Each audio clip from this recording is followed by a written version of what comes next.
Boa tarde. Vamos começar?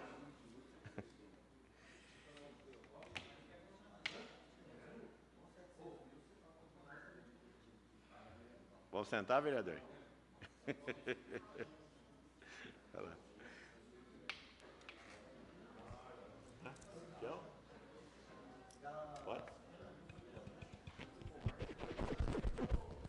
Na condição de presidente da Comissão de Finanças e Orçamento, e em atendimento da 4ª do artigo 9º da Lei da Responsabilidade Fiscal, declara aberto a audiência pública que destina a demonstração e avaliação do cumprimento das metas fiscais referente ao primeiro quadrimestre de 2019.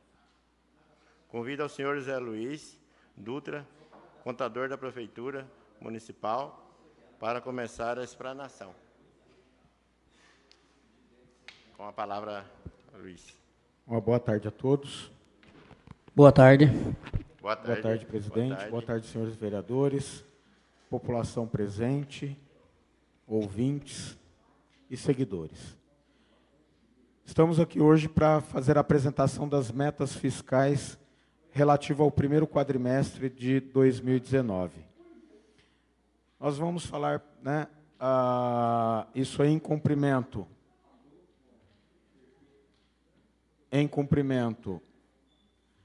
à Constituição Federal, o artigo 166, parágrafo 1º, caberá uma comissão mista permanente de, no nosso caso, vereadores, a Lei de Responsabilidade Fiscal, Lei Complementar 101 de 2000, tipificado no parágrafo 4º, artigo 9º, dizendo que até o final dos meses de maio, setembro e fevereiro, o Poder Executivo demonstrará e avaliará o cumprimento das metas fiscais de cada quadrimestre em audiência pública na comissão referida no parágrafo 1º do artigo 166 da Constituição ou equivalente nas casas legislativas estaduais e municipais. Também a Lei Municipal 3.108 de 2017, a nossa Lei de Diretrizes Orçamentárias, no artigo 10º, inciso 3º. Ao final de cada quadrimestre, o Poder Executivo emitirá o relatório de gestão fiscal, avaliando o cumprimento das metas fiscais em audiência pública perante a Câmara de Vereadores.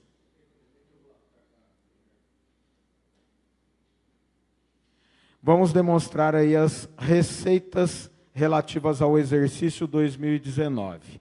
Nós temos aí as receitas correntes e as receitas de capital. A previsão delas num total de 203 milhões, atualizada o mesmo valor, arrecadada dentro do quadrimestre, equivalente a aproximadamente 1/3, 71.715.000. Sendo que nós temos, dentre elas, dentro do que nós temos ali as receitas correntes, algumas que são principais receitas, as próprias, o nosso IPTU sendo a principal receita. Das transferências constitucionais legais, as nossas principais receitas são o ICMS e o FPM. Nós temos ainda mais 2 quadrimestres para finalização, tendo ali um pouco mais de 130 milhões para a arrecadação. Como dito, a principal receita própria, o nosso IPTU na casa aí de 25.600.000 reais. O FPM nosso, 31,5 milhões. O ICMS, que é o principal, estando na casa de 70 milhões. E o Fundeb, que também é um valor razoável, na casa dos 24 milhões, sendo que esta receita é específica para as despesas dentro das unidades escolares. A receita corrente líquida do primeiro quadrimestre, que envolve os meses de maio de 2018 a abril de 2019, totalizando R$ 183.500.000. É ela que vai dar base aos nossos índices de endividamento, índice de despesa com pessoal, índice de garantias e contragarantias e demais, de acordo com a Lei de Responsabilidade Fiscal. Aqui nós temos um comparativo da arrecadação das receitas dos 12 meses anteriores aos 12 meses que nós estamos fazendo a apresentação. Nós temos dentro da nossa arrecadação uma oscilação de receita, em virtude de pagamento total ou parcial de IPVA, de IPTU. O ICMS também oscila bastante por conta das vendas nos mercados, né? Questão de período de festas, Natal, Ano Novo, festas do meio do ano, acaba que alavancando os valores de ICMS. Nós tivemos, no primeiro quadrimestre de 2018, uma arrecadação de R$ 167.350.000, contra, hoje, né, fechamento de abril de 2019, os 12 meses, uma arrecadação de R$ 183,5 milhões. Uma variação de 16 milhões. Nós temos aí um ganho de 9,7% das nossas receitas, né, das nossas receitas correntes líquidas. Uma média mensal do quadrimestre em referência de arrecadação de um pouco mais de 15 milhões, contra o primeiro quadrimestre de 2018, uma arrecadação de quase 14 milhões. Para as despesas de 2019, nós temos o seguinte. Nós temos aí as despesas por função. Então, nós demonstramos as despesas que a Câmara teve, a Secretaria de Administração, a Segurança Pública, nossa Guarda Municipal, né? A assistência social, a saúde, a educação, a cultura, o urbanismo, a habitação, a gestão ambiental, que é o meio ambiente nosso, o desporto e lazer, os encargos especiais, o pagamento das nossas dívidas, amortização de dívida, e também precatório trabalhista e das ações civis. E a nossa reserva de contingência, que ela é somente a questão de uma reserva no caso de obter um risco fiscal. As principais despesas que temos, elas estão ali dentro da saúde e educação. Um investimento em educação de quase 16 milhões de reais. E a nossa saúde superando os 16 milhões. Um índice um tanto quanto folgado, quanto exige a emenda constitucional número 29, que é a aplicação de 15% das receitas próprias, tributárias próprias, e as transferências constitucionais legais. Nós tivemos de despesa no primeiro quadrimestre pouco mais de 57 milhões. Aí nós temos o demonstrativo da nossa receita corrente líquida mês a mês, do mês em referência e as 11 imediatamente anteriores. Então, nós demonstramos as receitas e, da mesma forma, a despesa com pessoal, mês a mês, do mês em referência, e as 11 imediatamente anteriores. Hoje, nós temos um investimento com folha de pagamento pessoal de quase 47%, estando abaixo do índice prudencial, que é 51,30%, um investimento de 86 milhões. Nós temos aí ainda um pouco mais de 8 milhões de uma folga à questão da aplicação da despesa com pessoal.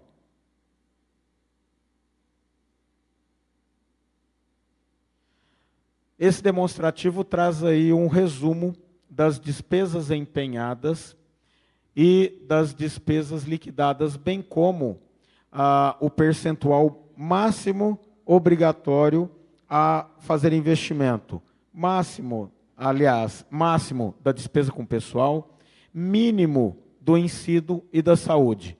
Nós temos, de despesas empenhadas na saúde, quase 35%. Isso por conta dos contratos que são empenhados no início do exercício para a execução do exercício na sua totalidade, ou aqueles que findam-se nos demais meses dentro do exercício 2019. Da mesma forma, a educação, um investimento de um pouco mais de 38%.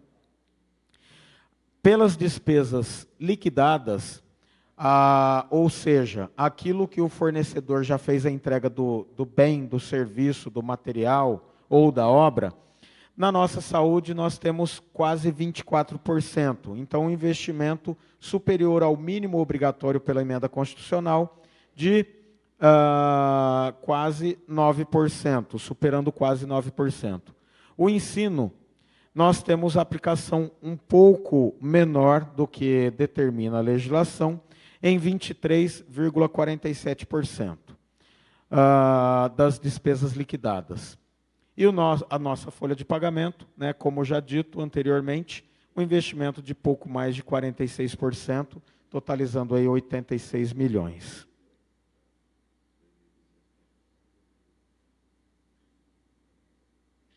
Perguntas, senhores? Não, depois você volta atrás que você perguntou. Não tinha um pedacinho?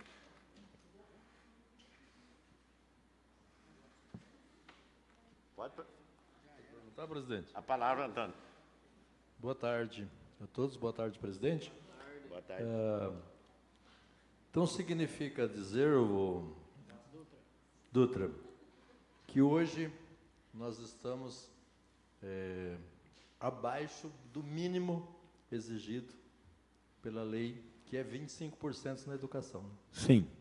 Se a gente for analisar aqui o quadrimestre, a gente percebe que 25 é o mínimo, o prefeito continuar prefeito, senão ele perde o mandato, e só gastou até agora 23,47%. Exatamente. Significa que ele terá que fazer uma compensação nos próximos 2 quadrimestres para chegar no mínimo em dezembro com 25%. Exatamente. É isso? Isso. Eu estou observando aqui, porque a gente tem algumas coisas para ser feita na educação, né, e a gente está vendo que não gastou nem o mínimo até agora. Outra questão que eu queria perguntar para você, eu não consegui verificar ali, mas você sabe se na despesa liquidada tem o débito do aluguel do Clube da Melhor Idade? Não, não tem. Não tem? Não tem. Então significa que não está sendo Não. pago o aluguel lá? Não. Só essas duas perguntas por enquanto. Ok. Mais algum vereador? Pergunta? Tiago? Boa tarde a todos, boa tarde, vereadores, boa tarde, Dutra, parabéns pela explicação. Dessa vez ela veio um pouquinho mais resumida, né? E acho que de uma maneira ela facilita a compreensão dos vereadores, mas também nos traz um pouco mais de dúvidas.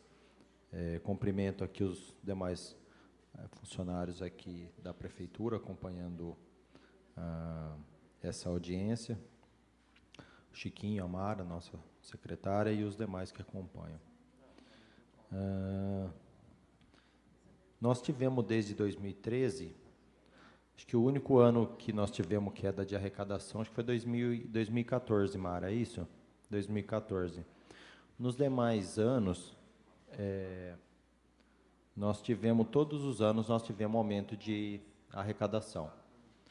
Seja por fatores diversos, inclusive pela correção de taxas de impostos, que é sempre superior à inflação. Na prática, a gente sabe que o salário do trabalhador não acompanha as taxas e os impostos. E aí a gente verifica que a crise é sempre mais difícil para a iniciativa privada do que para o poder público. O poder público, a gente sabe que muitas empresas tiveram queda de faturamento, o que não ocorreu com a prefeitura. Portanto, se você tem arrecadação crescente, Nenê, é obrigação nossa, enquanto vereador, cobrar eficiência na gestão. Em relação a isso, eu observo aqui que nós temos aqui como principal fonte nossa de arrecadação a cota à parte do ICMS. Por que eu estou falando isso? Porque a gente sempre vem discutindo esse tipo de assunto e a gente vê que o município, por uma questão de localização, Dutra, privilegiada, ele tem crescido muito no segmento residencial. E a gente vê aqui na conta que o IPTU ele gerou 25 milhões de arrecadação, 25 milhões, 600 mil e algumas coisas aqui, até o momento. E nós tivemos de cota parte do ICMS mais de 70 milhões. Então, vereadores, entendam o que gera de demanda para o município o crescimento populacional, de despesa, e o que ele gera de receita. E aí vamos olhar aqui, uma indústria, né, uma empresa, o que ela gera de despesa e o que ela gera de receita. Primeiro, trazer esse número para que vocês fiquem atentos. Tá? Por que eu estou falando isso? Porque o crescimento desse item, que é a cota parte do ICMS, ele é de suma importância para nós. E qual que é o meu questionamento? As nossas receitas, elas estão aumentando, né? A nossa arrecadação aumenta, e a minha pergunta é, se o ICMS, a cota parte do ICMS, ela tem crescido como as outras receitas, ou ela cresce menos do que as outras receitas? Bom, vereador, só para tentar fazer a explicativa da questão das receitas, ICMS no estado de São Paulo ele tem um diferencial dos demais estados.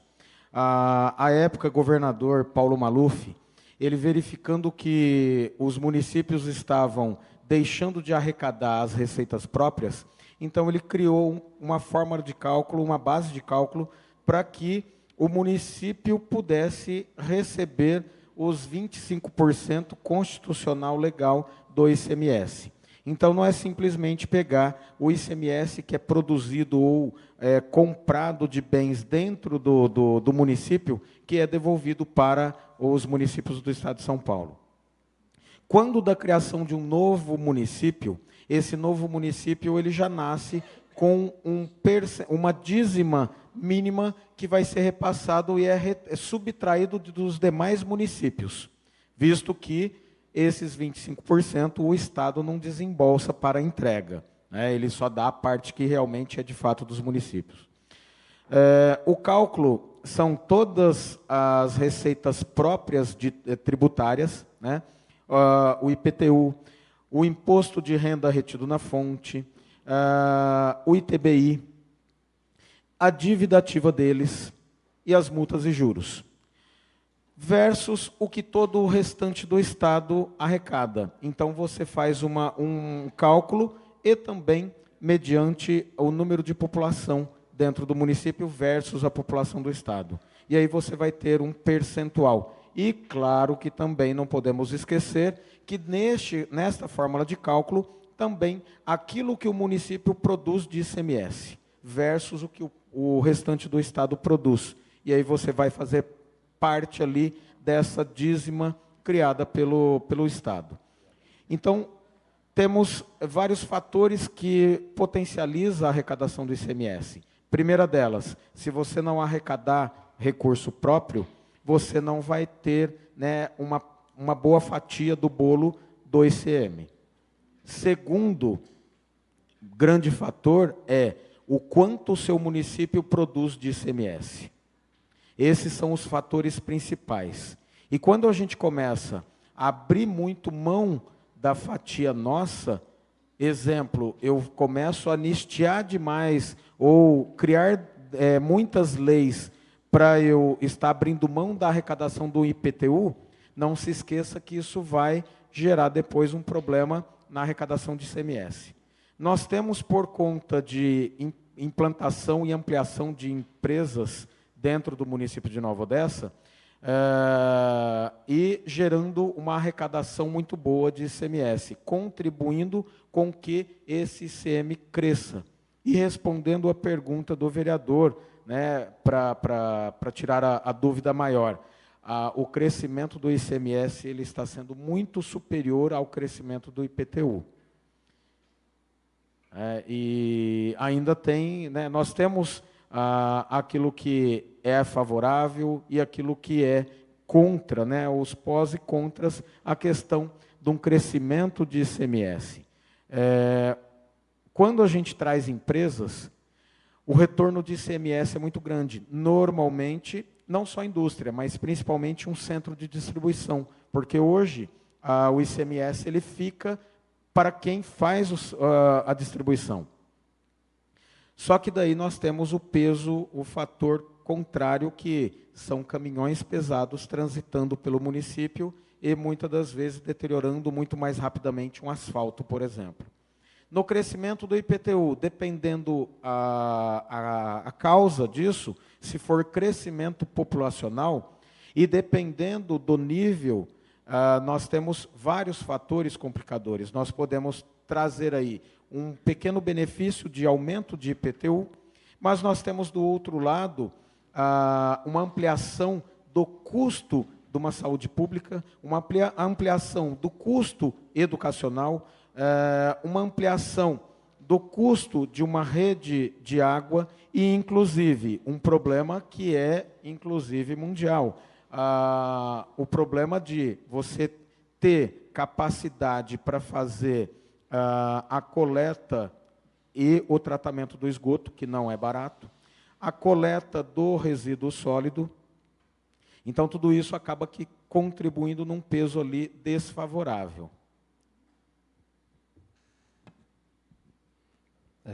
Obrigado, Dutra, pela explicação. Eu acho que quando a gente faz um questionamento aqui, é no objetivo de trazer informação para todos os vereadores. E aí, diante do que você colocou, a gente pode avaliar também o seguinte: quando a gente tem um município em expansão, como nós estamos vivendo agora, você tem uma grande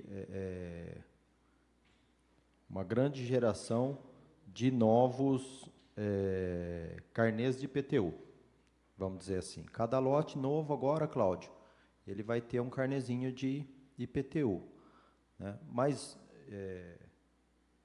às vezes, não tem ninguém morando lá ainda. Então, ele já está contribuindo, mas, por enquanto, não tem ninguém morando lá.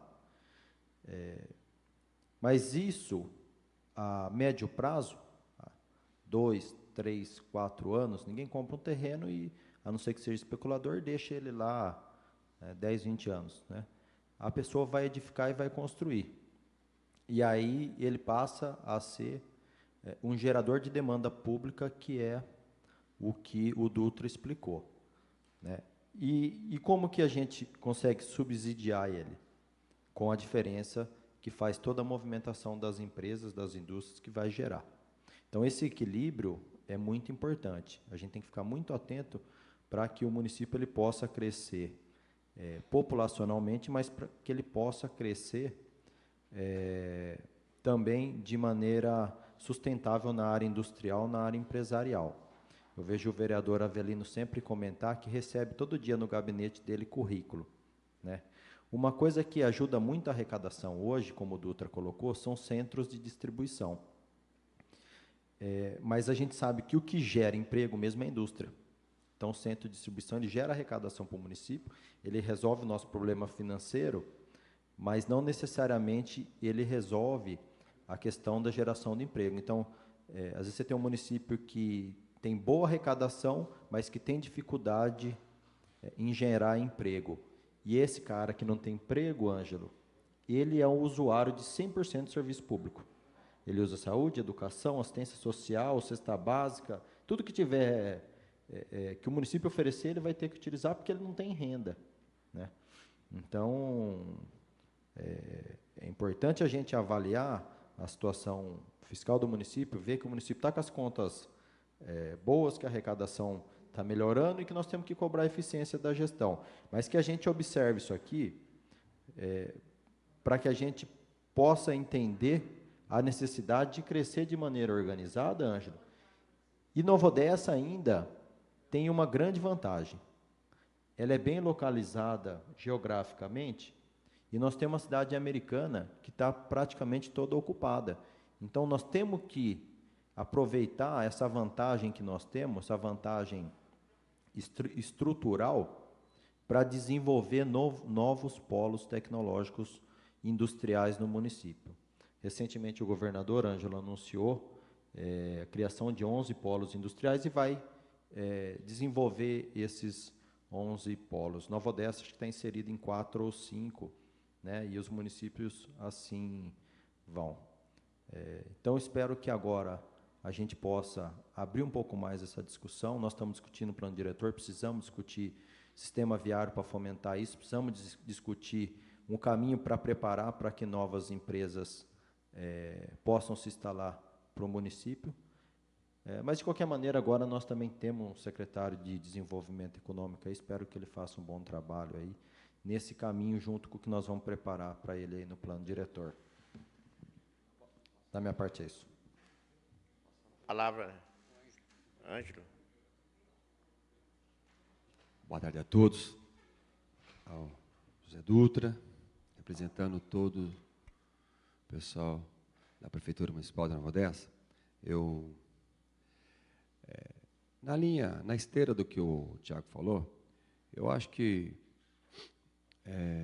o grande condutor para sair das crises realmente é a geração de emprego e renda. Eu vejo um Prodeno em Nova Odessa, até uma crítica, até autocrítica, né? Poderia eu ainda debruçar e sugerir algumas mudanças, mas muito tímidas em relação às outras atrações que tem na região e até fora do estado. A gente percebe, então, que uma das maiores arrecadações que tem para compor a entrada de dinheiro no município é através da parcela do ICMS. E a gente tem aí perdido um monte de oportunidades, e a gente vê cidades vizinhas também acampando empresas, mesmo não tendo terras, e oferecendo algo mais que Nova Odessa para tê-las lá. Então, de forma que essa é uma questão mais estruturante, que Nova Odessa poderia se vender melhor em relação ao mundo business, né? E eu acho que o Tiago falou agora aí sobre um novo secretário. É uma informação que ele me passou, não sei se é oficial, não sei se também é o perfil do que a gente precisa para poder realmente movimentar essa pasta. Passaram outros nomes, bastante nomes por lá, e também timidamente, e também com a avalanche da crise de 2014, que assolou todo o Brasil, e aí foi engolidos também lá pela crise brasileira. Mas outras cidades cresceram também, um pouco mais, outros poucos menos, Mas a minha crítica é em relação ao desemprego mesmo, não precisa Nova Odessa. Qualquer gestor que vislumbra uma candidatura para o ano que vem tem que pensar, em primeiro lugar, em emprego e renda. Porque, através disso, dá oportunidade ao pai de família, à mãe de família, ter um emprego e criar com dignidade sua família. Aí ele pode comprar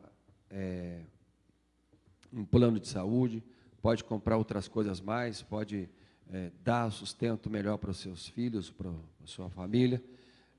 E aí, na consequência, o município também deixa de atender no assistencialismo público, várias frentes, educação, saúde, e aí acaba, na esteira deste progresso, o município também ele acaba tendo uma participação maior naqueles que ficarem nos serviços públicos do município, né? Não sei se eu me fiz entender, mas é que quando você tem um emprego, você gera divisa para o município, gera bem-estar para a família, você gera compra de produtos fora do eixo público. Você, então, deixa mais leve o poder público para tratar daqueles que mais precisam mesmo e que estão aí à margem da sociedade, até mesmo de desemprego, ou a qualificação. Mas eu não vejo outra saída se a gente não brigar por mais empregos, mas que a gente possa também dar oportunidade aos nossos trabalhadores e às pessoas que vão ingressar no mercado de trabalho com qualidade de trabalho, qualidade de emprego, aperfeiçoamento, qualificação. E isso é importante para qualquer gestor que pense em ocupar um cargo maior no ano que vem e tenha isso daí muito bem claro e definido para a sociedade saber em que proposta ele vai poder confiar e votar. A respeito aqui, eu tive na audiência pública, fui o único vereador que estive lá, acho que por compromissos agendados de vossas senhorias, eu estive na prefeitura com eles, eu diluí um monte de dúvidas com o Dutra lá, com o pessoal, o Chiquinho, com a Mara, a respeito de todo o procedimento para aquele projeto vai vir para cá para a gente poder depois estar mais sucinto agora. Eu queria perguntar para o Dutra, aonde está reservado aqui a parte de precatório, se acaso o município for condenado naquele processo demandado pelo ex-prefeito Manuel San Martín, respeito da área lá que envolve a Avenida Ampélio Gazeta, e que, se eu não me engano, que eu vi nos jornais e está desatualizado, era mais ou menos 8 milhões de reais o pedido na justiça, por conta de ter passado lá a Ampélio Gazeta, né, ampliação da Ampélio Gazeta, sem que tivesse havido uma indenização naquele momento. Aonde está, que eu não achei aqui, aqueles 6 milhões e meio que se deixou reservado, aí eu até questionei, né? Sim. Que, na verdade, 6 milhões e meio ainda era pouco, porque eram 8 milhões e pouco, ainda desatualizado. Eu não achei aqui, Dutra, por gentileza, aonde está aqui neste... Ele não vai estar aí, porque aquilo ainda é uma demanda, não virou precatório ainda. Então, quando ele virar precatório, se ele virar precatório com a emissão antes do dia 1º de julho, nós vamos inserir no orçamento do próximo exercício para estar pagando o ano que vem. Se este precatório vir com uma carta precatório a partir do dia 1º de julho, aí ele vai entrar não para o orçamento de 2020, mas somente para o orçamento de 2021. Então, por enquanto, ele não está aí. As despesas de precatório e também da amortização de dívida, como, por exemplo, nós temos junto à Caixa Federal da construção da ETE, ela está em encargos especiais. Mas, por enquanto, não tem esse valor dos 6 milhões e meio aí. Isso. Ela não está aí. O que tem de encargos especiais aí são os precatórios, aquilo que já virou precatório, tanto trabalhista quanto da esfera civil. Desta área em específico, ele tem a possibilidade ainda de vir no próximo orçamento.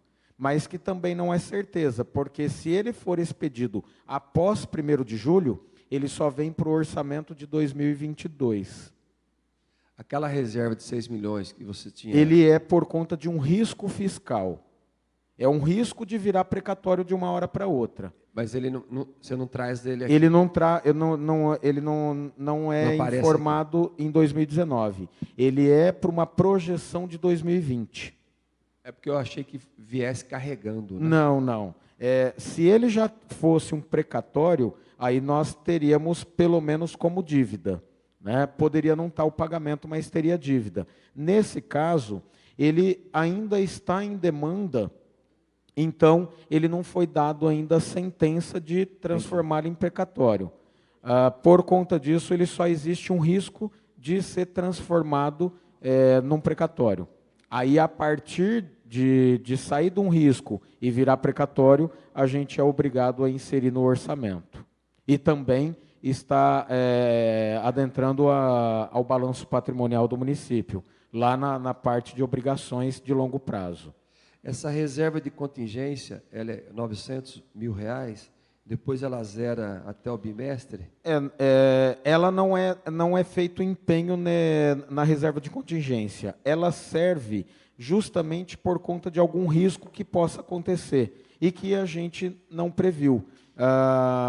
Pode haver qualquer risco, vamos supor, nós tivemos exemplo agora há pouco tempo, um problema lá no mar, lá em São Sebastião. Aquilo lá ninguém esperava que fosse acontecer. E pode haver de alguma família ficar desamparada.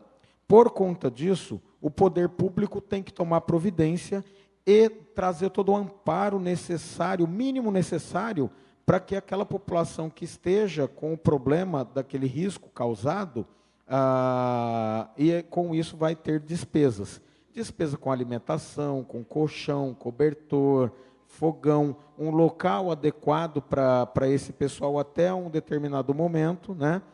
E se houver essa despesa que ela é inesperada, ela acaba que causando um déficit orçamentário e contribuindo para um déficit financeiro.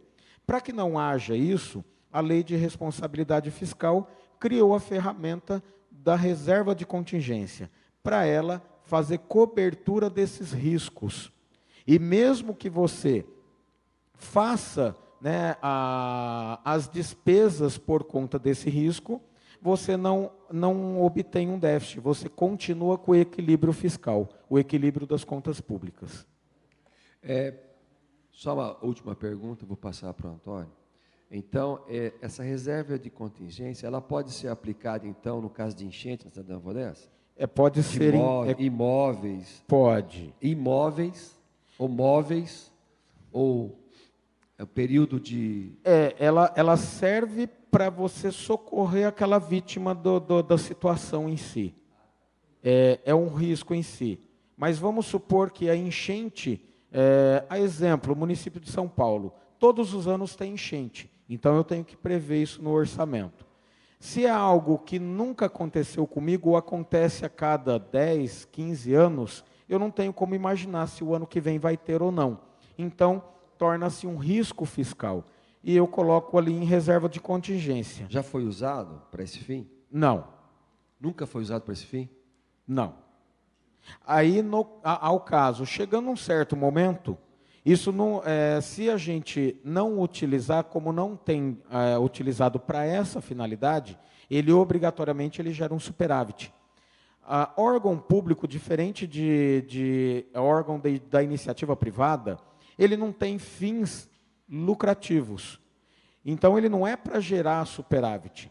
Chegando num determinado período, pode a administração pública fazer as suplementações e outras dotações que não para a finalidade do risco, porque o risco não aconteceu, e acaba que zerando este valor da reserva de contingência. Então, a gente deve pensar que tem dinheiro para poder socorrer aquelas pessoas que são vitimadas pela enchente no município de Nova Odessa. Mesmo que seja sazonal, temporal, mas tem um recurso aqui que a gente pode questionar o executivo para poder socorrer de primeiro momento, porque a gente vê tanto apelo, né, Tiago? A gente vê as pessoas pedindo colchão, pedindo água potável, pedindo roupa, pedindo, enfim, outras coisas tão básicas e produto de limpeza. Aí tem que fazer um esforço para pedir para as empresas, que eles têm que ajudar também, mas de uma forma que a gente vê quase R$ 1 milhão que nunca é usado. É para isso e não é usado. É a mesma coisa que ter um marcha-ré no carro, você tem lá e não usar nunca. Não, vou andar para frente. Tem que se Obrigado. tomar cuidado a questão da utilização dessa reserva de contingência com a prerrogativa do risco fiscal. Tem que existir, de fato, o risco fiscal e não pode ser algo que eu consiga programar. Se eu tenho como programar, eu tenho que elaborar uma programação correta. Mas não quer dizer que eu tenho que deixar a população inerte. Eu tenho que ser inerte àquele problema da população. Eu tenho que socorrê-la sim.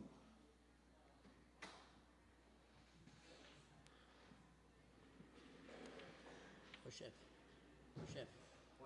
Oi. Presta atenção. Muito, presidente. Obrigado. Gostaria de agradecer ao Francisco, a Mara, parabenizar É verdade.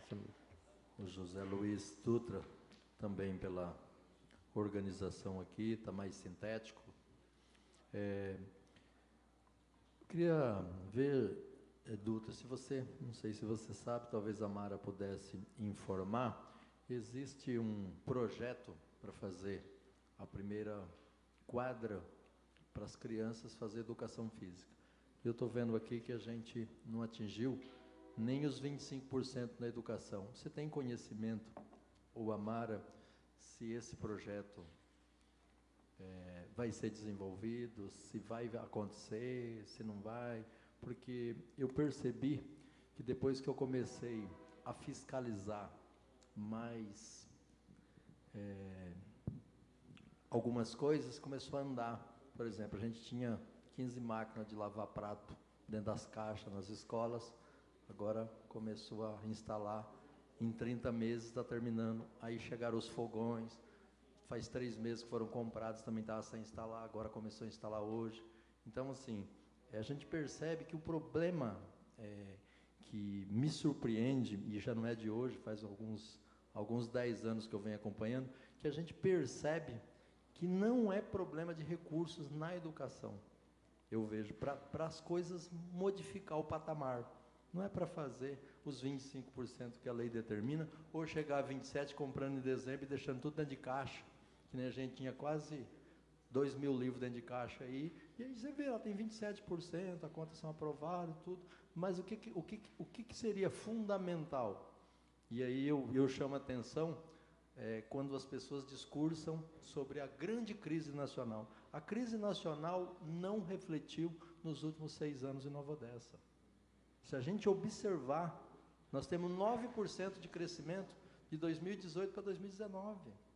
Nós não criamos uma única vaga de crianças de 4, 5 até 11 anos de ensino integral. Quer dizer, nós não avançamos nada na questão que é fundamental para mudar o patamar. Nós só vamos mudar a educação, de fato, quando a gente modificar o que a gente fez com as creches. Colocar 12 horas lá e fazer o investimento. É muito mais dinheiro se gasta colocando creche 12 horas do que creche 8 horas, ou 5 horas, quando chegou a ter em algum momento Nova Odessa. E assim, o que eu percebo não é a questão de recursos. Eu estive observando de 2013 até 2019, nós tivemos de 46 até 50 milhões todo ano.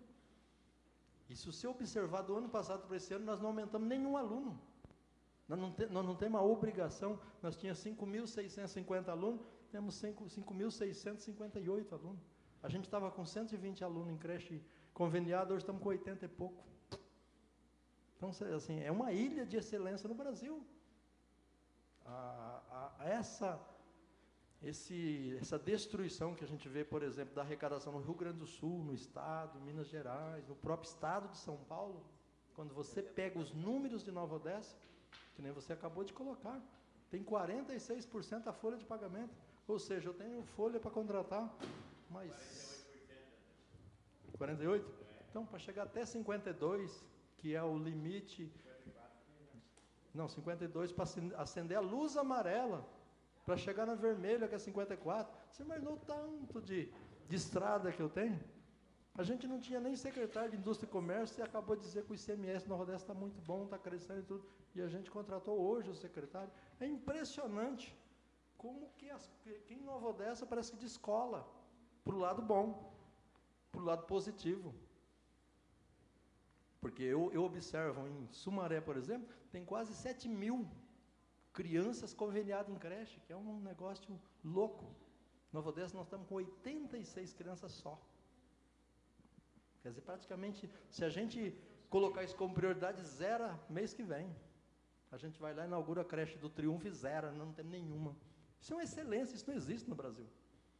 Aí você olha a quantidade de recursos, aí você olha, nós estamos chegando em junho, nós não acabou de demonstrar que estamos com 23% na educação. Se terminasse hoje, o balanço fechasse, o prefeito ia responder por improbidade, porque não gastou 25%. Ô, vereador, só complementar o que o vereador falou, mas 23 aqui, 47, é liquidado, né?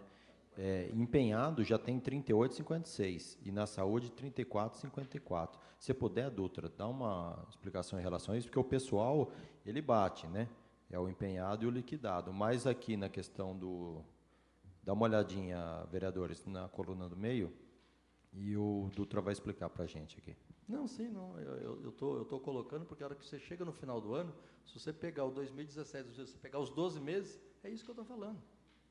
Nós entrou de dinheiro 46 milhões a 50 em todos esses anos. Você pode pegar os 12 meses. Eu peguei folha por folha, com 12 meses junto, para eu poder ver essa questão. O vereador, nem sempre ter dinheiro é sinônimo de eficiência. A gente pode observar o município de Paulínia. O município tem muito dinheiro, muita arrecadação, e a gente vê problema na saúde, problema na educação.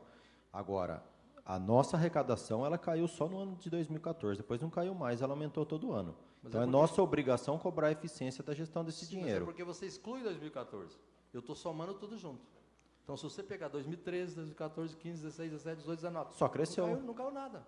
Não caiu. Só cresceu. Só cresceu. Então, se só cresceu, nós aqui, enquanto parlamentares, o que a gente tinha que colocar como meta? Que crescesse o ensino integral na porcentagem que fosse crescer na receita. Exatamente. E não era razoável fazer um negócio desse? Aí eu pergunto para vocês, foi deixado em 2012 158 crianças ensino integral fundamental. Aí aumentou mais 2 escolas, chegou a 350 crianças no ano seguinte. E aí parou. Aí parou de crescer? Não. Aí se eu não olhar para isso, se o Wagner não olhar, se a Carla não olhar, se o Leitinho não olhar, a gente cobrar, todos os prefeitos vão fazendo o quê? Ah, mas em Quixeramobim está muito pior. Ah, em tal lugar está... Não importa. Eu tenho que olhar população, receita, quanto ganha. Se eu for olhar isso, Nova Odessa, os vereadores têm um dos piores salários da região. Então, eu não vou trabalhar por conta disso. Vereador, não é essa a questão. Se a população continuar aumentando, os índices de emprego não aumentam, mesmo que a nossa arrecadação aumenta, não é compatível para subsidiar, por exemplo, a creche 12 horas. Talvez daqui 2 anos ou 1 ano e pouco nós não tenhamos mais a creche 12 horas. E aí, na esteira do que o vereador fala, se nós não tivermos queda de arrecadação, o que a gente deveria ter? Aumentar a inclusão de alunos no ensino 12 horas. Por isso eu falo sempre do crescimento populacional. Porque crescer populacionalmente sem ter geração de emprego firme e real... Estou falando de CAGED manda embora hoje, contrata amanhã e esse número é variável. Estou falando de ter geração de emprego real. Uma empresa veio, se instalou aqui, gerou 100 empregos. Isso é real. A gente não consegue manter os serviços que nós temos diferenciais em relação aos outros municípios. Nós não vamos discutir aqui a ampliação da creche 12 horas, nós vamos discutir o término da creche 12 horas. Sim, eu concordo. Se um dia houver essa... Só que hoje não está batendo. O número de emprego que está sendo gerado não está batendo com o crescimento que está acontecendo. Eu não sei explicar de onde vem esse crescimento. Talvez o Dutra pudesse explicar. Porque nós não estamos criando emprego e estamos criando receita. E aí é que eu estou dizendo, se a gente está criando receita, a gente tem que investir essa receita para que a população usufrua disso. E não que a gente tenha, que nem no caso, nós não temos nenhum espaço para as crianças fazer educação física na cidade de Nova Odessa para 4, 5 anos. Quer dizer, a gente vai ficar sem ter isso a vida toda porque não começou a criar. Nós não temos prédio público que tem segurança, no caso o AVCB, nós vamos continuar sem ter. Não é assim que eu imagino que a gente cresça. A gente está crescendo em renda, mas a gente não está crescendo naquilo que você falou, na eficiência de cada real. Deu exemplo, 30 meses para instalar uma máquina lava-prato. Agora o fogão, já levou 3 meses, então isso já é eficiência. Isso já é melhora. Então é isso que eu estou querendo dizer, mas talvez isso seja para uma audiência com a educação, com o secretário de governo, com outro grupo, mas eu gostaria de agradecer a tua explanação aqui, e sintético como você trouxe, pelo menos para mim ficou mais fácil de entender. Obrigado. Obrigado, vereador. Bom, a questão da quadra, eu não tenho conhecimento. Talvez a secretária tenha conhecimento da questão dessa quadra. A questão do índice, a diferença das despesas empenhadas versus as despesas liquidadas. Despesas empenhadas são as despesas as quais eu posso ter ali um empenho de despesa cuja entrega é imediata, os nossos chamados empenhos ordinários, e posso ter um empenho que a entrega será de forma parcelada, como, por exemplo, os contratos. Os contratos eu tenho a entrega do material ou do serviço de forma parcelada. Então, por isso, nós temos essa diferença, a questão dos valores e dos percentuais de despesa liquidada e despesa empenhada. A possibilidade da ocorrência dessas despesas empenhadas que ainda não estão liquidadas, a passarem a ser liquidadas, é quase que 100%, a não ser que ocorra algum problema com o fornecedor ou que a municipalidade não tenha mais interesse da aquisição. Mas ela pode, porventura, estar adquirindo tudo que está empenhado. Por conta disso, acaba que alavancando também o índice, apesar de, no contrassenso, nós termos depois também a arrecadação nesse período. Mas acaba que normalmente superando a questão da arrecadação, porque também vamos ter novos empenhos. E principalmente quando chegamos lá nos meses de novembro e dezembro, nós temos a parcela do 13º, né? E dezembro também temos a parcela das férias dos professores. Então, esse índice da educação acaba que superando. Dutra. A questão, me desculpa, mas só a questão do crescimento, eu não tenho índices mesmo, porque não faço parte da pasta do desenvolvimento econômico, índice, a questão de taxa de desemprego, se ela aumentou, se ela diminuiu. Mas, indo justamente no que o vereador Tiago dizendo, o crescimento financeiro não é o que basta. É necessário ter um município que ele seja gerador de empregos também, porque não é só da arrecadação que o município ele sobrevive, mas ele também sobrevive e ele deve alavancar o comércio local, para que o comerciante também tenha a garantia da sobrevivência e a população não depender, pelo menos 100% do governo, né, do público, e sim ele ter a garantia dele poder ir no comércio e ele ter como fazer o gasto dele pagar os impostos, e principalmente em dia. Né? Dutra, nós temos aqui, previsão inicial, previsão atualizada. Receita, 203 milhões. Então, se você observar receita, o valor previsto e atualizado é igual, receita corrente, mesma coisa. O que me chamou a atenção aqui foi a questão de impostos, taxas e contribuição de melhoria. O atualizado é maior do que a previsão inicial. E as taxas aqui tem uma previsão aqui de 3 milhões e pouco. O que seria isso aqui? É uma previsão de arrecadar mais taxa com o PEMAT, alguma coisa assim? O que é? Não, aí entra por conta na hora da formulação e depois no momento da execução da despesa, nós tivemos algumas mudanças por conta do ementário das receitas. Então, houveram algumas receitas que antes era tipificada como outras receitas e vieram para as tributárias. E as taxas entram na questão da tributária também. Tá. Contribuição de melhoria, 155 mil. Isso aqui é o que arrecadou da contribuição de melhoria do Bosque dos Cedros. Eu não sei te falar de onde qual é o local que arrecadou. Eu só sei te falar que tem a contribuição. Aí, Certo. do local da arrecadação, aí seria lá do setor tributário. Tá. É porque segunda-feira nós discutimos aqui, vai ter até uma audiência pública que o Ângelo convocou. Pelo que eu estou vendo, é isso aqui. E aí eu vi outro aqui, operação de crédito, 3 milhões, é o PEMAT?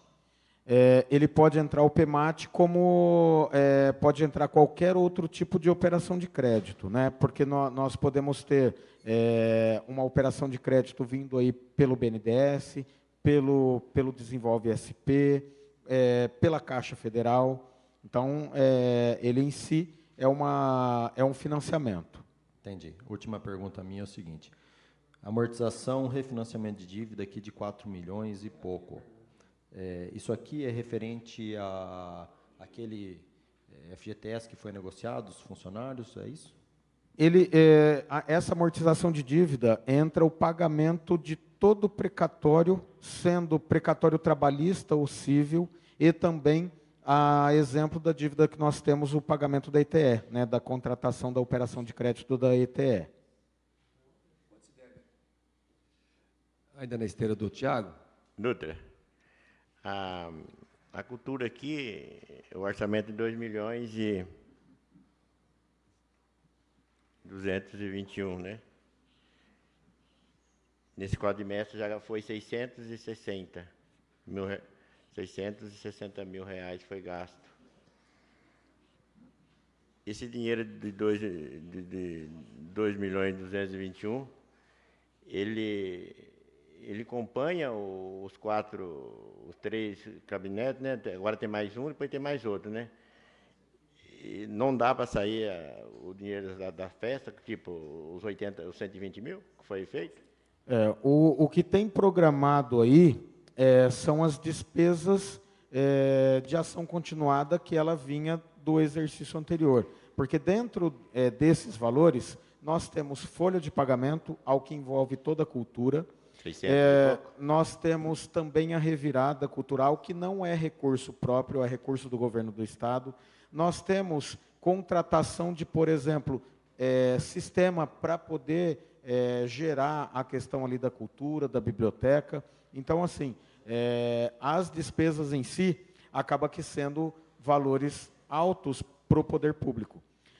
Se eu te falar claramente que nesses 2 milhões e 200 estão os valores para a festa, eu digo para você que não. Dentro desses 2 milhões e 200, não estão. Tá bom, obrigado. Ainda na esteira que o vereador Tiago falou, sobre o financiamento da ETE lá.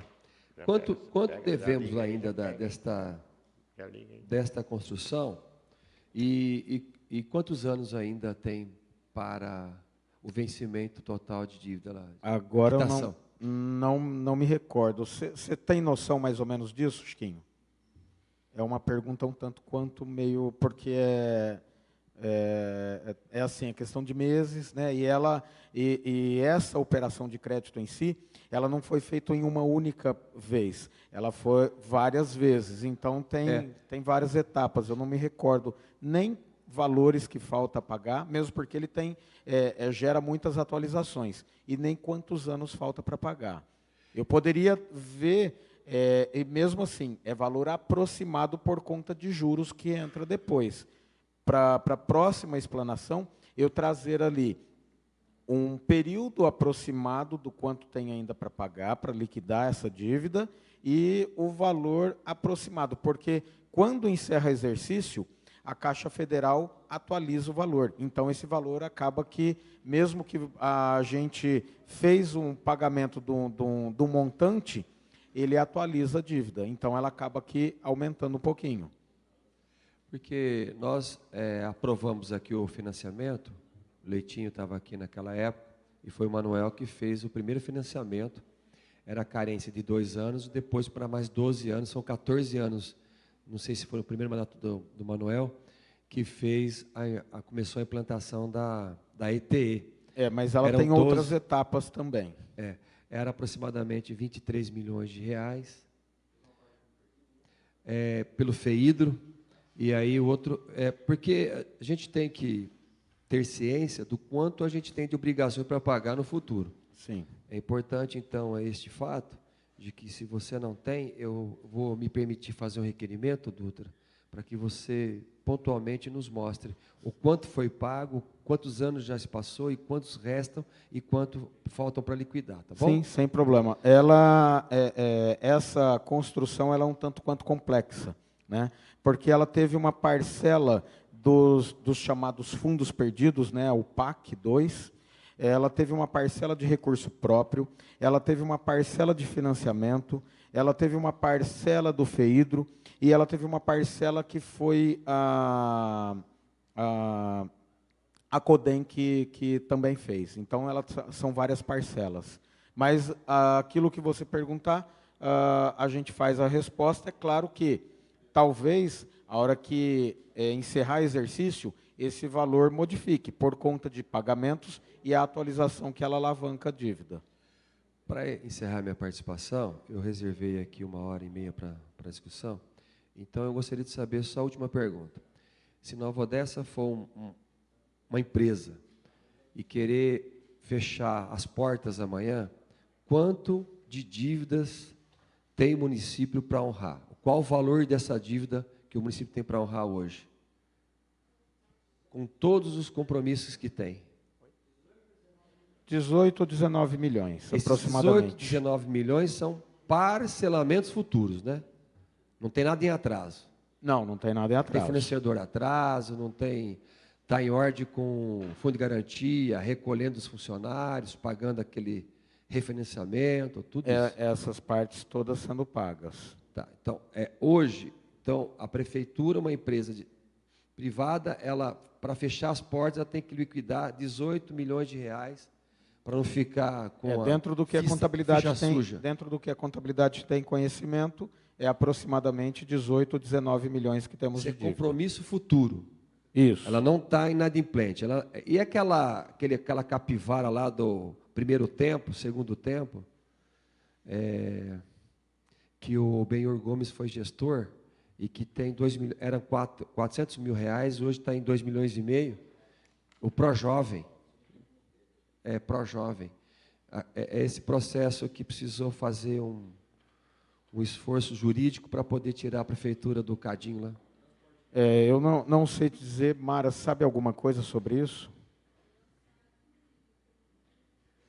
Lançado em dívida para o réu. Ok.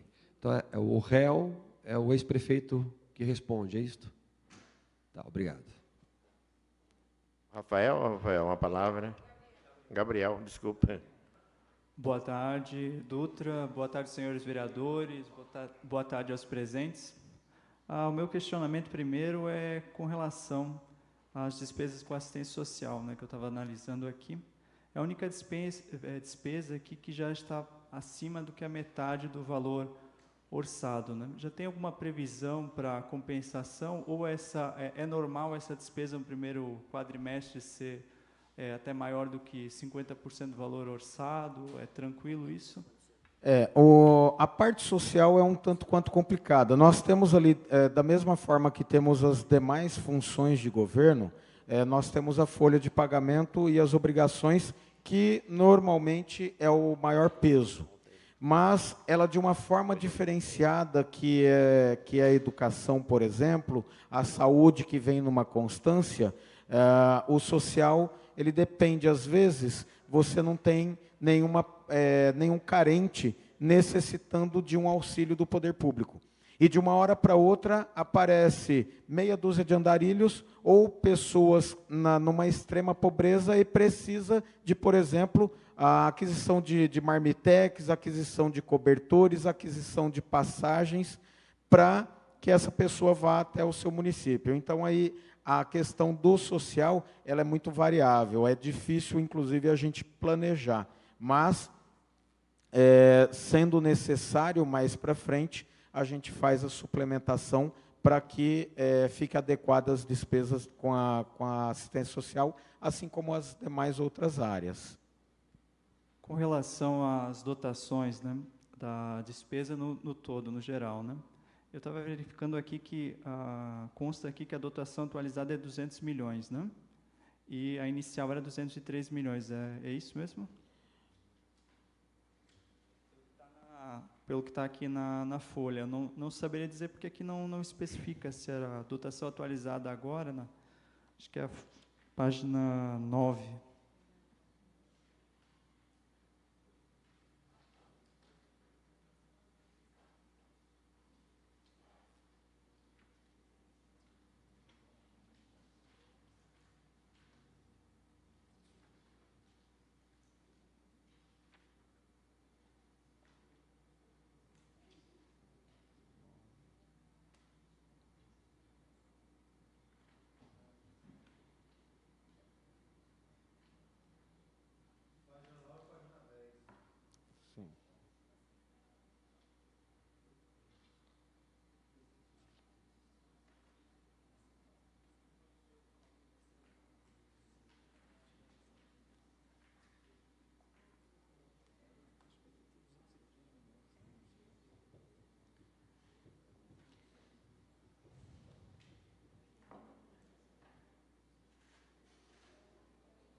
É isso que eu peço até desculpas, eu preciso dar uma verificada lá no sistema, é alguma coisa ali gerada pelo sistema que trouxe esse erro, mas eu verifico e depois, inclusive, eu entro em contato e respondo para você. Que realmente não era para estar 200 milhões, ela no mínimo os 203. Sim, é porque minha dúvida é que eu dei uma Sim. olhada tanto no relatório resumido, que é o Sim. segundo bimestre, né? Sim, E também comparei com as aberturas de créditos adicionais. Né? sim. Então, as aberturas de crédito superam, então deveria ter uma dotação Ela atualizada maior do que os 203. A não ser, é claro, a minha pergunta ia ser se a prefeitura vem fazendo algum tipo de contenção, redução Não, de... não é. Realmente é algo de geração de erro no sistema e eu não tinha observado. Eu agradeço. Aham. Mas aí eu te respondo posterior também. Uhum. Consequentemente, também tem que verificar, porque no primeiro bimestre, que eu acompanhei lá no outro relatório, em comparação com os créditos abertos, os créditos abertos eram superiores do que a diferença entre a dotação Sim. inicial e a dotação atualizada. Ou está havendo uma falta de comunicação na hora que abre o crédito, não repassa para vocês, ou talvez está havendo alguma supressão de algum valor de despesa, alguma coisa assim. Não, a supressão não está ocorrendo, isso aí eu posso te responder bem tranquilo. De fato, é algum problema que o próprio sistema não está lendo, né, e não traz na hora de computar essas despesas, os valores atualizados. Sim, tranquilo.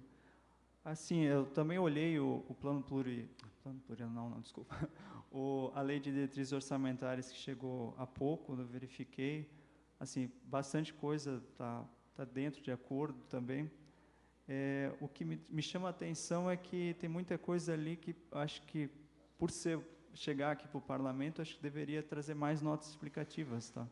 Então, Sim. isso é só uma dica para ajeitar no futuro, e também a gente vai trabalhar aqui junto para fechar isso da melhor forma possível. Né? Ok. Para tanto eles entenderem, como a gente lá que recebe, às vezes, essa documentação e fica na dúvida com algumas informações. Uma, inclusive, é em relação à própria dívida. Né? Sim. Se a gente comparar lá tem os referenciais da dívida, a dívida consolidada e a dívida consolidada líquida. e a dívida consolidada líquida aparece lá maior do que a dívida consolidada. E se a gente acompanhar pela resolução do Senado, é impossível que a dívida líquida seja maior do que a bruta. Então, tem alguma incoerência ali no cálculo, então teria que ser verificado. Ela acaba que, se você também, na dívida consolidada líquida, se o seu caixa for menor, ela acaba que superando, né? Ela acaba que sendo maior, somente este caso. Mas isso quis dizer em relação à insuficiência financeira, né? Sim. Só que a insuficiência financeira, os restos a pagar não são contados dentro da dívida, né? Não. Então, na verdade, não deveria entrar a insuficiência na contagem da dívida consolidada líquida, pelo menos no meu ponto de vista, né? Analisando o que a resolução do Senado traz, né? Não traria essa questão, porque o resto a pagar seria uma dívida de curto prazo, então não entraria Não, ela não entra, só o caixa em si. Uhum.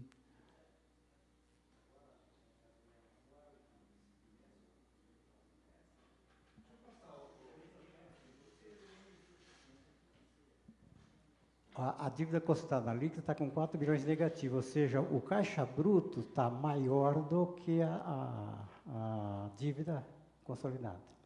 Mas aí você considera no cálculo os restos a pagar, né? Para trazer a insuficiência de caixa. Sim, restos a pagar também. É essa questão que provavelmente não deve ser incluída, tá? Então, a gente vai ter que analisar se realmente...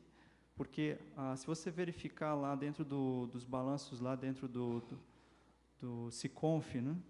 Que no último quadrimestre é o que consolida e que efetivamente vai aparecer a questão da insuficiência de caixa ou não. A insuficiência ela não entra na contagem da dívida, porque ela justamente considera os restos a pagar, e os restos a pagar não é considerado dívida, né? Então, se a gente juntar a dívida consolidada líquida, com certeza, no ponto de vista que você está me passando, realmente vai ficar maior do que a dívida consolidada, mas teria que ser verificado se realmente a insuficiência financeira, insuficiência de caixa tem que entrar nessa contagem da dívida consolidada líquida.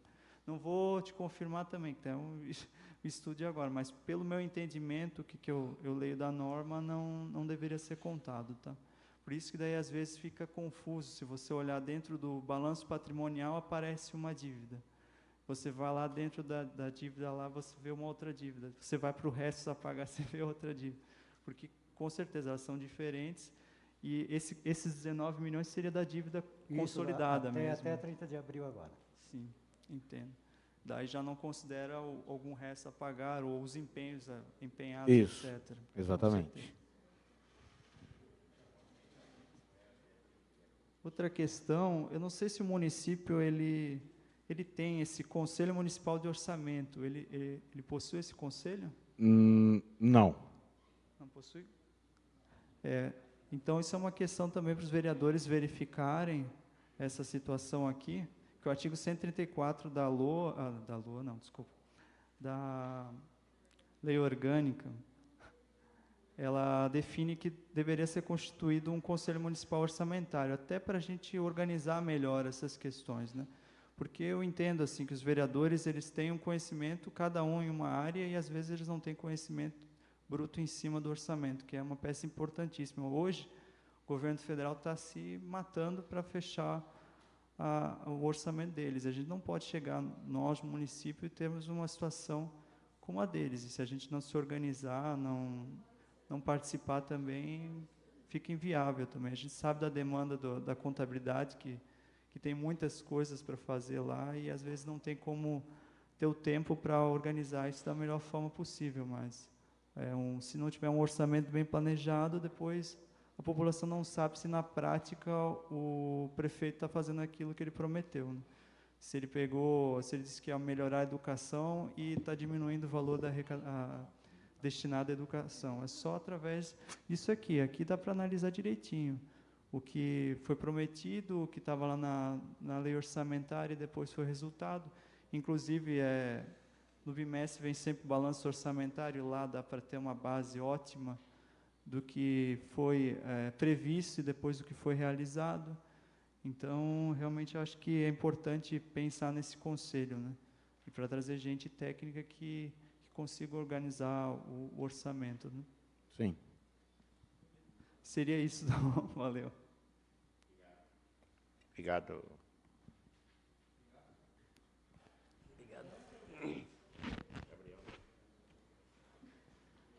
Fazer a pergunta para o doutor. Vou fazer minha pergunta. Palavra? Posso usar a palavra? Sim, Quero pode usar, cumprimentar vereador. a todos. Queria parabenizar o Gabriel pela... Agora nós temos um contador aqui também, doutora. Não, mas já tinha, né? Mas não Antes igual o tinha Gabriel. também. Agora nós temos o Gabriel. Ele vai puxar seu pé depois, hein? Não, eu queria fazer uma pergunta relacionada tá na terceira folha, no quadro de receitas. O montante da receita não muda, mas houve uma mudança de contribuição para a taxa. Vocês transferiram 3 milhões e 57 que constava na previsão inicial de contribuições para os 60 mil em taxas que estavam previstos. Por que houve essa mudança? Foi a alteração na taxa de lixo? Passou para a contribuição, é isso? Inclusive o vereador Tiago já tinha perguntado quanto a isso. Né? A gente fez o ajuste por conta de ementário e aí fez a transferência alocando de uma receita para outra, para ficar de forma correta como o ementário traz, o ementário 2019. Na página 6, vocês têm a previsão da arrecadação de impostos. Alô?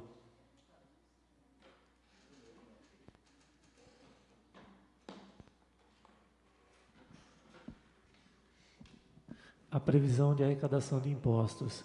Esses 25 milhões e 600 aproximadamente, eles são previstos ou o que vocês estão imaginando que vai ser o arrecadado? Não, ele é o lançado ou o previsto, desculpa?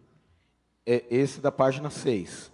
Isso. Esse da página 6 é a receita corrente líquida do período maio 2018 a abril 2019. Então, os últimos 12 meses. Exatamente. É do então mês em referência mais 11 imediatamente anteriores. É realizado. Então. É realizado, dentro dos 12 meses. Eu queria chamar a atenção para os vereadores que eu levantei a última audiência pública, a primeira audiência pública do terceiro quadrimestre de 2011. E eu comparei aqui o executado. O IPTU daquele ano foi de R$ 6.648.710,88. Se a gente for comparar com o arrecadado nos últimos 12 meses, 6, 12, 18, 24, tivemos um aumento aí de mais de 300% na arrecadação do IPTU. Se a gente for olhar na parte de transferências, se a gente pegar o ICMS que a gente tinha, daquele momento, a transferência somava em torno de 40 milhões. Nós passamos para 70. Ou seja, o que suportou realmente eu acho que a crise na cidade de Nova Odessa foi o ajuste feito na questão do mapa de valores e na tabela de construções, que é a base de cálculo para a cobrança do IPTU. Houveram algumas questões que foram um pouco além da conta, nós conversamos na última sessão, né, Antônio? O caso do Las Palmas, Acapulco, Recreio, houve um aumento muito grande do IPTU lá, e são questões que precisam ser resolvidas. Eu estava atendendo, no começo da audiência, estava atendendo uma pessoa que, em 2013, o IPTU dela, daquela região, era R$ 2.400. Agora, o lançado de 2019 é R$ 7.500 e alguma coisa. Então, nós acertamos em algumas coisas, erramos em outras, e essa questão que a gente conversou lá, Antônio, acho que precisa ser revista, porque houve sim um aumento da arrecadação, ele foi importante, é importante para o município. Se a gente consegue ter creche de 12 horas e consegue ter uma educação de qualidade, é porque a gente tem recursos para investir. Inclusive o Gabriel, há poucos dias atrás, me mostrou a base de cálculo do ICM, da transferência do ICM. É muito interessante e eu acho que a gente tem bastante coisa para se aprofundar nessas questões orçamentárias. Eu só queria deixar isso registrado, então, que se há demanda dentro dessa casa para que algumas situações relacionadas ao IPTU sejam revistas, essa demanda tem base na realidade e base nos números, né? Saímos aí de menos de 7 milhões para 25 milhões em 6 anos, talvez 7 anos, talvez um pouco mais. Era isso, eu queria parabenizar você, Dutra, e toda a equipe lá das finanças. A gente sabe que não é fácil, vamos ter provavelmente mais um ano difícil, né? A gente acreditava que fosse melhorar, mas eu confio aí na experiência de vocês e na capacidade de vocês superarem as dificuldades. Obrigado, era isso que eu queria colocar. Obrigado, vereador. Com a palavra, Sebastião. Senhor presidente, Avelino, nobres pares, munícipe presente, Francisco Amara, não quis vir aqui, né, Francisco? Dutra, parabenizar o Dutra hoje, foi muito bom a explanação. Dutra, eu só queria fazer uma pergunta. Como que o centro de distribuição do São Vicente, qual que são a demanda, Dutra? Desculpa, não entendi a pergunta. O centro de distribuição do São Vicente, qual são a demanda? Não entendi a pergunta. Como que está a demanda do centro de distribuição? Qual demanda? Do quê? Do rendimento, do SNS. Não, ela não gera ainda. Não, ela só vai começar a gerar 2 anos após a implantação. Ela não tem 2 anos ainda. Então, ela não gera nada de ICMS contribuindo para o município, por enquanto. Nenhuma? Não. Só 2 anos depois. É o mesmo caso de qualquer outra empresa que foi instalada no município. A exemplo, a Johnson. Ela começou a gerar o ICMS somente 2 anos após a implantação dela. E hoje, no caso, é a principal fonte de ICMS dentro do município. Só para complementar o que o Sebastião está falando, eles faturam o que é emitido para as lojas aqui no CD ou não? Isso, eles têm nota de transporte. Não, eles são obrigados a faturar pelo CD. E aí nas lojas eles pagam a diferença do ICM?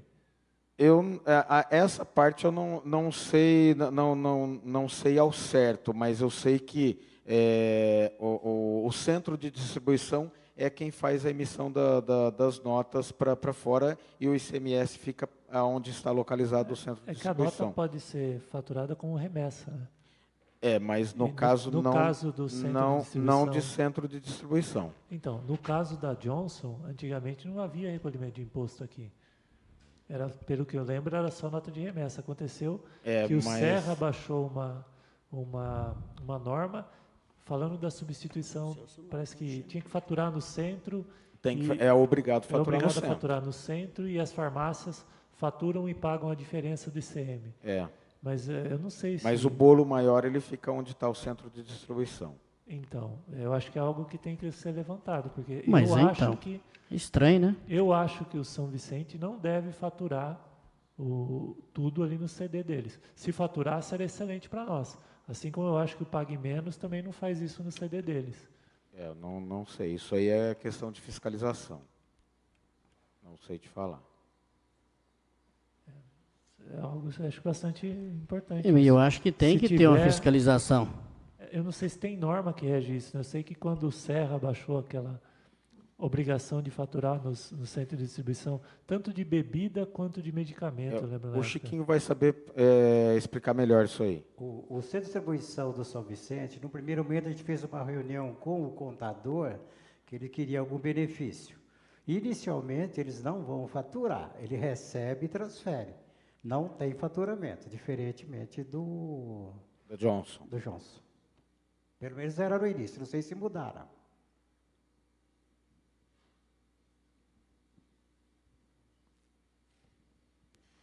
Temos que ver, né? Eu acho, Sebastião, acho que a dica aí para o pessoal da Pramara, para o pessoal da tributação, se existe ferramenta para o município incentivar o centro e fazer com que ele faça faturamento aqui, não faça só a remessa, para nós é muito mais interessante, né? Às vezes você dá incentivo no IPTU, você dá desconto ou isenção no IPTU e você ganha muito mais no faturamento do ICM. Exatamente.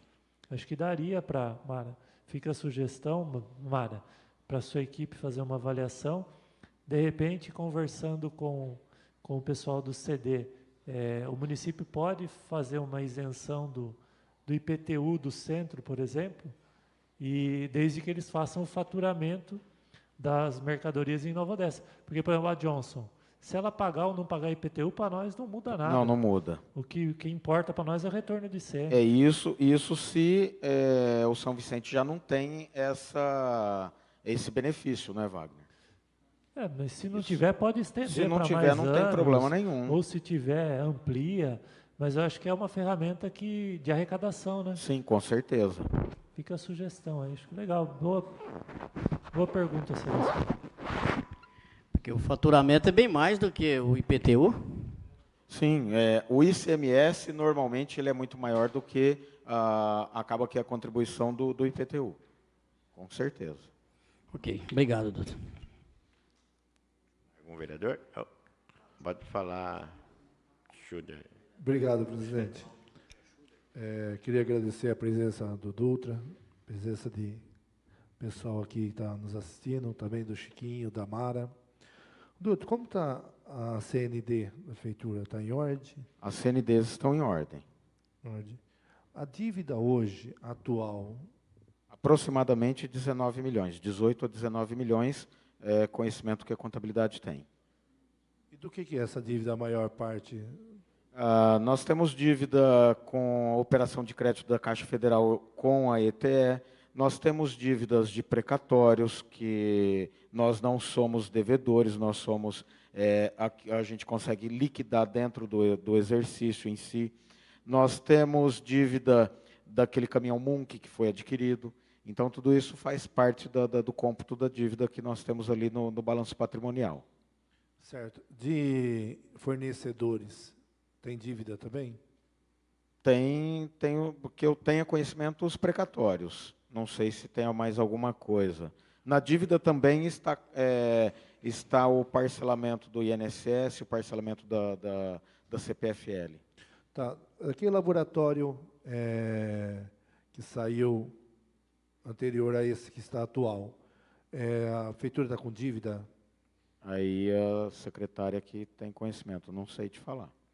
Do laboratório lá do Ricardo, a prefeitura está com dívida com ele ainda? Porque uma vez que eu estive conversando com ele, está mais ou menos a dívida de em torno de 300 a 500 mil, né? Isso bem antes de fechar tudo, né? E essa dívida foi sanada? Deve alguma coisa para o laboratório ou está...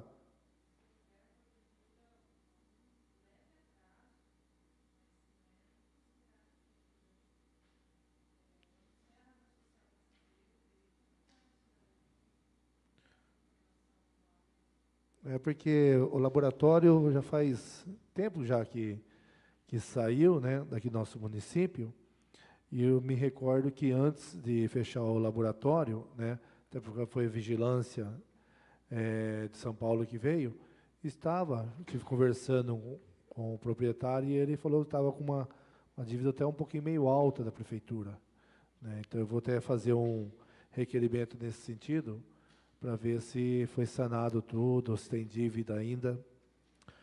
Eu queria também deixar aqui registrado nos anais dessa casa aqui, parabenizar também o funcionário, viu, Barilão?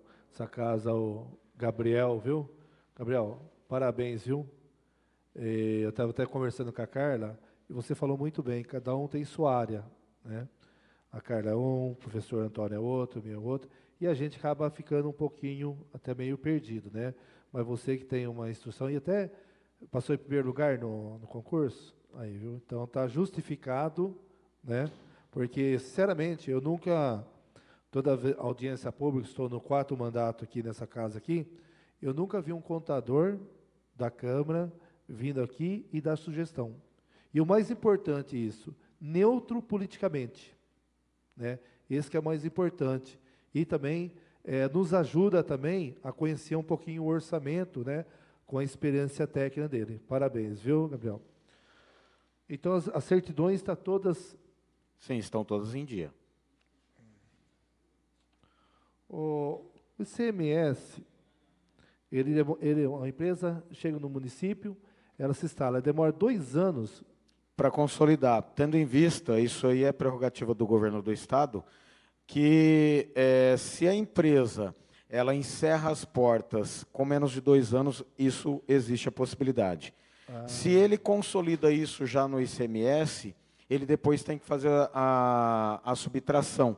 Então, o governo do Estado ele aguarda esses 2 anos para ter a questão de essa empresa ela consolidou ali ou não, e aí passa a fazer a transferência. Não é questão o do índice cálculo. só que É é a questão atualizado do a cada cálculo. 2 anos? A questão do cálculo. Mas o faturamento do O ICM é faturamento anual. já faz, que no índice, uma das questões é o faturamento. Mas ela, para ampliar a questão do índice, ela demora 2 anos. No índice demora 2 anos, Isso. mas a partir do momento que ela começa a faturar ICM aqui, a gente começa a receber o retorno. Isso, exatamente. Porque são vários fatores e vários índices que compõem a transferência do ICMS no Estado de São Paulo.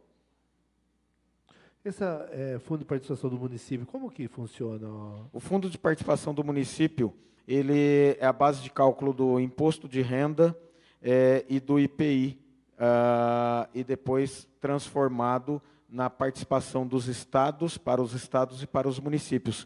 E com o número da população proporcionalmente inverso. Quanto maior o número de população, menor é o índice de participação. Quanto menor o número de população, maior o índice de população. Tanto que município pequeno, ele normalmente, a fonte de recurso principal é o FPM. Esse ITR aqui, o que é esse?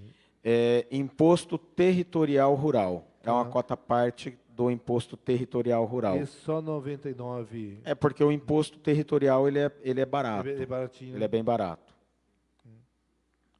E essa transferência da LC aqui, o que significa isso? Transferência. Aqui, transferência, LC 87. Lei Complementar 87 de 96. É o ICMS chamado Lei Candir. É a diferença do que é vendido das exportações, e aí o governo federal acabou que trazendo algo que os municípios, principalmente os municípios, perdiam na arrecadação com essas vendas. Bom, beleza, para mim, por enquanto, só isso. E algumas outras dúvidas que eu tenho aqui, eu vou depois tentar sanar com o Kleber. Ok. Gabriel. Desculpa. Gabriel. Obrigado.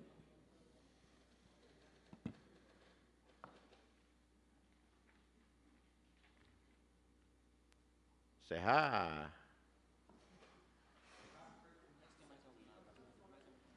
Tem mais algum vereador com alguma pergunta? Eu acho que... Então, agradeço a administração, agradeço o Zé, Luiz, agradeço a Mara, toda a equipe da contabilidade. Encerrada, então, a